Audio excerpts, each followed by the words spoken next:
Malaking barko ng China, binanggalang naman ang mangingisdang mga Pinoy at alam nyo ba na ang bangka na kanilang sinasakyan ay nasira at lumubog? At alam nyo ba na dalawa ang sakay ng bangka na yun? At alam nyo ba na ang isa ay nakaligtas pero yung isa ay nahanap pa rin? So bakit ginagawa ito ng China sa atin na hindi man lamang tinulungan kung nabangga man yung dalawang sakay ng bangka? Bakit hindi tinulungan at tila ba parang sinadya ito ng China na banggain yung nakabangka o yung dalawang mangingisda na sakay ng isang maliit na bangka? Hinayaan lang na magpalutang-lutang yung isang mangingisda samantalang yung isa naman ay nawawala, hindi pa makita hanggang sa ngayon. So panoorin natin itong kalokohan na ginawa ng China sa ating mangingisda na hanggang ngayon ay nawawala pa rin.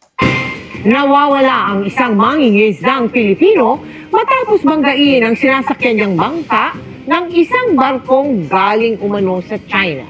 Sa gitna niya. Ayan nabangga yung isang bangka na sakay yung ng dalawang mangingisda na galing umano sa China. Okay? So kung gusto niyo ng mga ganitong content na reaction video, i-subscribe mo muna ako. So let's go! Magbabala ang National Task Force on the West Philippine Sea laban sa mga fake news at disinformation na ipinapakalat ng China. Nakatutok si Marisol. Ayan pa. Anong kagaguhan nito na ginagawa ng China? Meron pang pinapakalat na fake news at disinformation. Tingnan ninyo ang mga kalokohan na ginagawa ng China. 'Di ba? Sa atin, sa bansang Pilipinas. Mga traidor talaga, 'di ba? Bakit ginagawa nila yon? So panoorin pa natin. Tuloy natin. Abdurrahman. Ito na lang ang natira sa fishing bangka ng Robert matapos banggain at iwan sa isang commercial ship. Tingnan nyo itsura ng bangka. Sa impormasyon na kuha ni Senador Francis Tolentino, mula umano sa China ang barkong bumangga sa bangka. Ang isang dambuhalang barko ng China, ang pangalan ay Yangfu. Yangfu, ang pangalan ng bangka ng barko ay Yangfu. Ay binangga yung isang maliit na bangka ng ating mangingisda sa may area ng West Philippines. Grabe mga kalokohan to, no? Kaya siguro ngayon ay binabaha at lumulubog ang China dahil sa mga kagaguhan na ginagawa nila. Nakakarma na sila. Kung gusto nyong panoorin yung paglubog ng China, nasa aking channel po, panoorin nyo na lang. Okay? So karma na siguro nila yun. At nawawala ang isang mangingisda. Ang masaklap, kawawa naman. Hindi niya sinaklolohan din yung ating mangingisda. Tumakas na siya dire-diretso. O yan, ha? Gaanong kaloko niyan? Hindi niya man lang tinulungan. At yung isa hanggang ngayon ay nawawala pa. Gaanong kalokohan yan, gaanong katindi niyan, na hindi niya naisip na may pamilya yung nagtatrabaho ng marangal, ginanon ng mga barko na yan. Ginanon ng barko na yan. 'Di ba? Imposible naman na hindi mo nakita yung mangingisda kahit na sabihin natin na gano'n, na aksidente. Okay? Imposible naman na hindi mo balikan, hindi mo man lang tulungan. Wala kang mga pake, 'di ba? So, identified naman siya.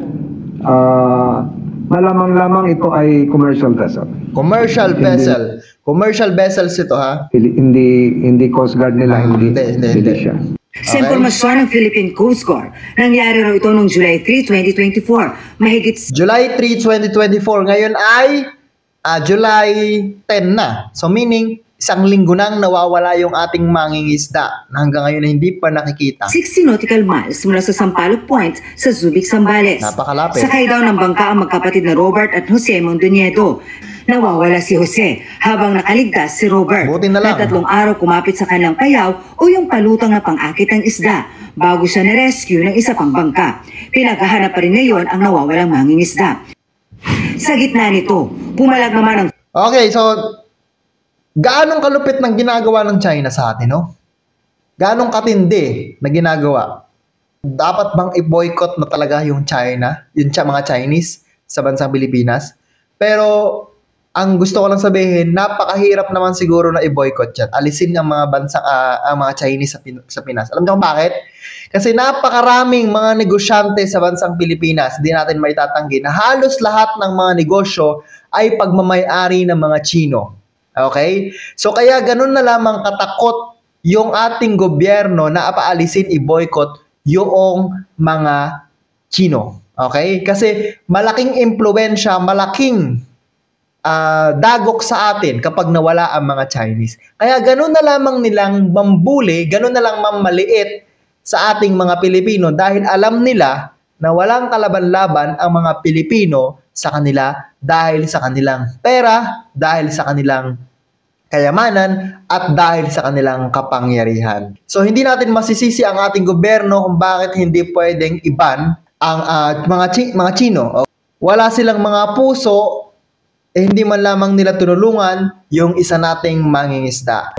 Anong masasabi nyo sa video na to? Tama ba ang ginawa ng China?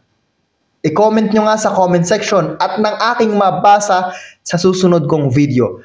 So, yun lang for today's video. This is Boy Sausaw, ang Sausawero, sa issue ng iba. Kung hindi ka pa nakasubscribe and follow, subscribe and follow mo na ako. Thank you so much for watching.